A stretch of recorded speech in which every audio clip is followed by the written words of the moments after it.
সঙ্গে যাবে না মনে।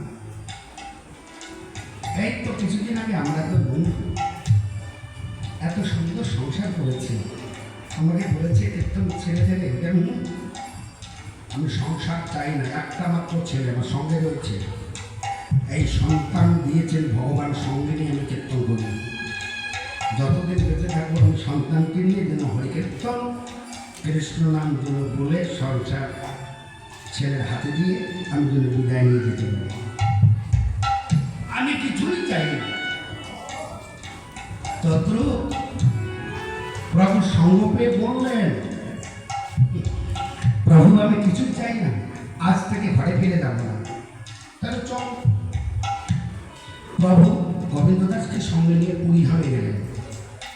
যারা পুরীধাম গিয়েছেন অবশ্যই তারা মূর্তিকে দর্শন করেছেন। শ্মশানের পশ্চিম পাশে সমুদ্রের শ্মশান রয়েছে, শ্মশান ঘাটের পশ্চিম দিকে পশ্চিম